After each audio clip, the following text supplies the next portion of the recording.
दुकानदार भी दुखी हैं और जो लोग बाजारों में सामान लेने आते हैं वो भी दुखी है। कारण यह है कि बाजारों में चलने के लिए रास्ता नहीं है और अतिक्रमण जो है पूरी तरह है, ना दुकानदार मान रहे हैं और ना बड़े जो ई रिक्शा वाले गाड़ी वाले हैं वो मान रहे हैं। तो इस बार जो है बाजारों में ट्रैफिक ना हो, इसके लिए ट्रैफिक व्यवस्था को दुरुस्त करने के लिए ट्रैफिक पुलिस ने बड़ा प्लान जो है बनाया। अपने टाइटल में देख लिया होगा कि कई जगह में नो एंट्री और कई जगह जो है एग्जिट किया। मेरे साथ सामने डीएसपी ट्रैफिक सुरेश जी हैं, इनसे रूट प्लान समझेंगे और आप इस वीडियो को साथ के साथ शेयर जरूर करें।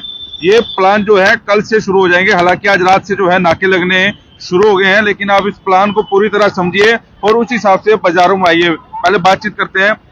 सर, एक अच्छी पहल है और लोग चाह भी रहे थे कि बाजारों में जाएं, बड़े अच्छे तरीके से लोग जाएं। क्या है ट्रैफिक का प्लान पूरा? देखिए, आज बाजारों के जो प्रधान हैं, हमारी जो पानीपत के जितने भी बाजार हैं उनके जो अलग अलग प्रधान हैं, वो सारे एसपी साहब के वहाँ मीटिंग करके आए हैं, मीटिंग की है मिले जा करके। तो उस मीटिंग में मैं भी था।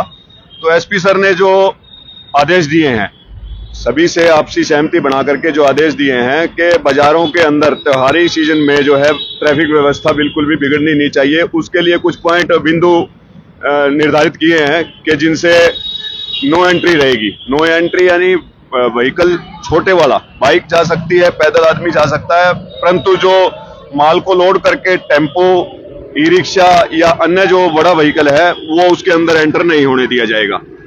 उसके अलावा जो उस माल को ले जाने के लिए जो हमारे जो पॉइंट हैं वो निर्धारित किए हैं कि किन पॉइंट से जो है माल को अंदर ले जा सकते हैं।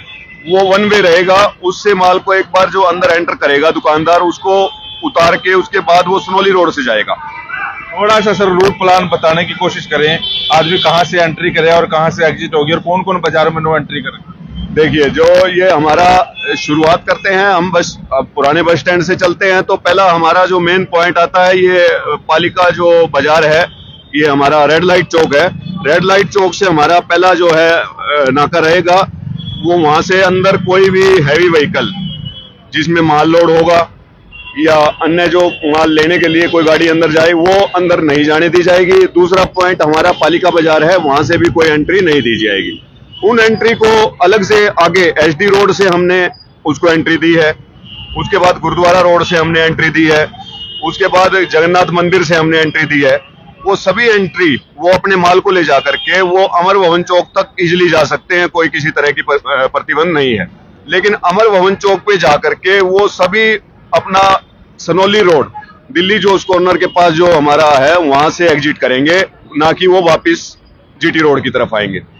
ये हमारा प्लान है। उसके बाद जो गुड़ मंडी की तरफ जाने वाले हैं वो भी उसी रूट से एंट्री करके, जो मैंने एंट्री रूट बताए हैं उसी से एंट्री करके हलवाई हट्टा गुड़ मंडी पे जा सकते हैं। वहां से भी वापस आने के लिए आप वो किला के नीचे से होकर के बाहर निकलेंगे। इसी तरह से सलारगंज गेट से भी ऐसा ही ऑटो जो माल लोड करके ई रिक्शा वो भी सलारगंज गेट से पीछे रहेगा, वो भी अंदर मार्केट के अंदर एंटर नहीं करेगा। उसके बाद वीर भवन चुंगिया जी आगे, परम स्कूटी आगे आती है, वहां से नो एंट्री है कि वहां से जो क्या क्या प्लान? वो भी नो एंट्री है। जो वीर भवन चुंगी है वहां भी नो एंट्री है और जो कुटिया है वहां से भी नो एंट्री रहेगी। माल की गाड़ी कोई भी है वो बाजार के अंदर एंटर नहीं करेगी। उसका समय सुबह 9 से 8 बजे तक, सुबह 9 से 8 बजे तक जो बाजार प्रधानों से डिस्कशन उपरांत जो एसपी सर ने निर्देश दिए हैं, डिसीजन लिया है, उसके अनुसार सुबह 9 से 8 बजे तक का ये प्रतिबंध रहेगा। अभी सर जो ई रिक्शा पे सवारियां आती हैं, जैसे हम रेड लाइट चौक पे खड़े हैं, ये अंदर जा रही, तो वो ई रिक्शा बैन की गई है, सिर्फ बाइक और पैदल चलने का रखा गया है। सिर्फ बाइक और पैदल, जो भी ई रिक्शा है, ऑटो में सवारी बैठ के आई है, वो बाजार के जहां हमारा नाका है उसके पास कहीं भी उतार करके उसके बाद अपनी ई रिक्शा ऑटो को वहां से ले जाएगा। वो बाजार में अंदर एंटर नहीं होने दी जाएगी। सबसे बड़ी दिक्कत यह है जी, दुकानदारों के आगे दुकानदार आती, दुकान रख के बाहर खड़े होते हैं, उसके आगे रेडियां खड़ी होती हैं। सबसे बड़ा जाम का कारण वही बनते हैं, क्योंकि जाहिर तौर पर 1000-2000 रुपये उनसे दिहाड़ी लेते हैं। उसके ऊपर शिकंजा कसने के लिए ट्रैफिक पुलिस का क्या प्लान? देखो, ट्रैफिक पुलिस का यही है, हमने रोड को बिल्कुल क्लियर चलाना है। उसके लिए जो भी उसके अंदर ऑब्स्ट्रक्शन डालेगा, जो भी दुकानदार डालेगा, जो ऐसा करेगा दुकानदार करेगा, रेडी वाला करेगा, वो अन्य जो भी ऑब्स्ट्रक्शन डालेगा, उसके पहले हम उसको समझा रहे हैं। आज आपके माध्यम से उसको जो है एसपी सर के जो दिशा निर्देश हैं वो बता रहे हैं कि वो या तो सुधर जाएं, अदरवाइज उनके खिलाफ एफआईआर दर्ज करके सख्त कानूनी कार्रवाई की जाएगी। दुकानदारों के खिलाफ मामला दर्ज करेंगे आप? बिल्कुल, जो भी ऐसा दुकानदार भी ऐसा करेगा उसके खिलाफ भी, जो अपनी दुकान के आगे रेडी को खड़ी करवाएगा तो उसके खिलाफ भी निर्धारित है कि भी वो करवा रहा है ऐसा, तो उसके खिलाफ भी एफआईआर। जाहिर तौर पर नगर निगम की टीम को लेकर आप सामान भी जब्त करने के कोई प्लान है, क्योंकि दुकानदारों का अपना ही जो है सामान बाहर पड़ा होता है, इसको लेकर भी कोई प्लान है आपका? हाँ, उसको लेकर भी यही है कि जो दुकानदार हैं अपनी निर्धारित सीमा में रहे, वो रोड के ऊपर माल ना लगाएं। उनसे यही मेरा रिक्वेस्ट है कि वो रोड के ऊपर ना लगाएं, ताकि रोड पे आम चलने वालों को जो खरीदारी के लिए आए उनको जगह बचे और वो उन्हीं के फायदे में है। जो चीज है वो जब तक आप उसको चलने का रास्ता नहीं देंगे, बाइक को आने का रास्ता नहीं देंगे, तब तक जो है वो ठीक नहीं है। उनसे भी यही प्रार्थना है कि वो भी अपने सामान को अंदर रखें। ये कितने दिन तक की व्यवस्था रही है जी? पूरा आपने कर दिया है या त्योहारों के संबंधित कर रखा है? ये अभी तक जो है डिसीजन है वो त्योहारी सीजन के लिए है, जब तक बाजार में त्योहारी सीजन में, क्योंकि ज्यादा पब्लिक का आंदोलन रहता है और ज्यादा खरीदारी के लिए लोग आते हैं, उन दिनों के लिए तो यह किया है। बाकी फर्दर के लिए भी, जो त्योहारी सीजन के बाद भी जो है, यही जो है हमारी प्रार्थना है कि लोग जो है इसी तरह से अपना इसको वो करें, क्योंकि पहले से ही बहुत छोटे रोड हैं बाजारों के अंदर, तो इनको साफ रखें।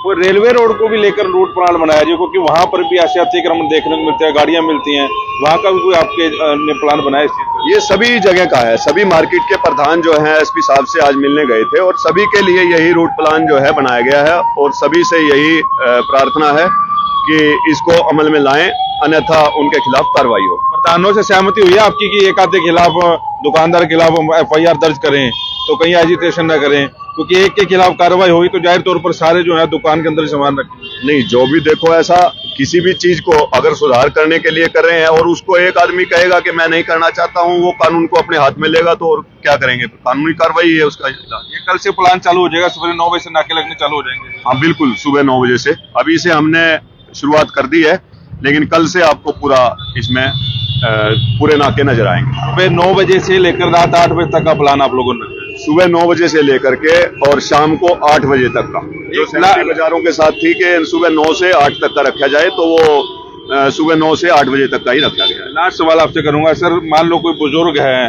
जो चल फिर नहीं सकता, वो ई रिक्शा के सारे बाजारों में जा सकता है या उनके लिए भी कोई हिदायत है? देखो, बाइक पे कोई बुजुर्ग है, ई रिक्शा पे कोई ऐसा है, कोई बीमार आदमी है, उसके लिए तो देखो ये हो सकता है कि हमारा मुलाजिम उसको देख करके वो करे जो ड्यूटी पे है, अदरवाइज किसी के लिए कोई छूट नहीं है। इंचार बाजार के प्रधान गौरव लिखा भी हमारे साथ है। लिखा साहब, क्योंकि प्रधानों की सबसे ज्यादा सहमति होती है और अब दुकानदारी जो है कब्जा करके बैठे हैं, आपने सहमति ली और आप जैसे सुरेश जी बता रहे थे, इनकी बातों से सहमति रखते हैं आप? जी बिल्कुल, जैसा कि अब त्योहारी सीजन है और सभी दुकानदार इस सीजन के भरोसे पूरा साल रहते हैं कि आगे त्योहारी सीजन आएगा, दिवाली का आएगा, दिवाली के बाद शादियों का सीजन है और बाजार में अक्सर बहुत ज्यादा रश हो जाता है। और रश होने का कारण रहता है ज्यादातर जितनी भी ये रेडी होगी, ई रिक्शा हो गए, लोडिंग टेम्पू हो गए या ट्रॉली होगी, जो सामान मटेरियल यहाँ पे आता है, तो उसके लिए जो है ट्रैफिक पुलिस पानीपत ने रूट प्लान किए हैं कुछ, जिसके अंदर नो एंट्रियां रखी हुई हैं। सुबह से लेकर रात के 8 बजे तक भी, 8 बजे के बाद किसी ने सामान मंगवाना है या सुबह 9 बजे से पहले, जो भी ट्रांसपोर्टर हैं वो 9 बजे से पहले उन दुकानदारों तक सामान दे दें, क्योंकि बाजार जितना खुला रहेगा, आप समझिए इस चीज को कि भीड़ होने पर, अगर मान लो आप यहाँ की भी बात करें तो अगर कस्टमर ने आना है और उसने बाजार की बात करनी है, नहीं बाजार में नहीं जाते भाई, भीड़ बहुत है, भाई हम वहीं से ले लेते हैं। लेकिन अगर बाजार अगर खाली होगा, साफ सुथरा होगा, तो कस्टमर की अपने आप फुटफॉल बढ़ेगी, दुकानदारी बढ़ेगी उससे। बिल्कुल, ये देखिए इस तरह के जो है नाके रात में जो है लगा दिए गए हैं। कल ये नाके आपको, जैसा कि डीएसपी ट्रैफिक जो बता रहे थे, ऐसे नाके जो अब लगेंगे और जहां जाता है रूट प्लान बनाया, आप इसको शेयर भी करें, अपने दोस्तों तक भी पहुंचाएं, ताकि कल को आप सुबह आए तो आप लोगों को दुख ना लगे कि मेरे साथ पुलिसकर्मी ने कोई दिक्कत की है, पुलिसकर्मी ने कोई बदतमीजी की है, क्योंकि ये प्लान जो है आप लोगों के लिए बनाया है।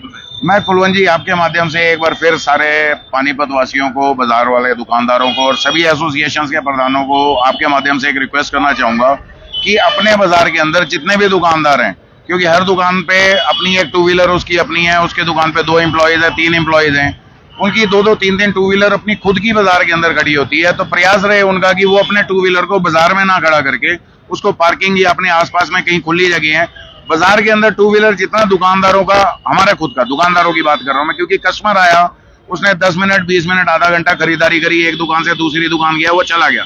लेकिन जिन दुकानदारों की बाइक सुबह से लेकर के रात तक 12 घंटे यानी कि खड़ी रहती है, तो वो दुकानदार उसको बाजार में ना ला करके उसको पार्किंग के अंदर खड़ा करे। ये एक अपील थी। ये अपील है गौरव लिखा की, और डीएसपी साहब को भी आप सुन रहे थे। अपील है, इस वीडियो को भी शेयर करें और इस रूट प्लान को अपनी जेब में जरूर रखें और अपने दोस्तों के साथ शेयर जरूर करें। वॉइस ऑफ पानीपत के सूर्य शर्मा के साथ कुलवंत।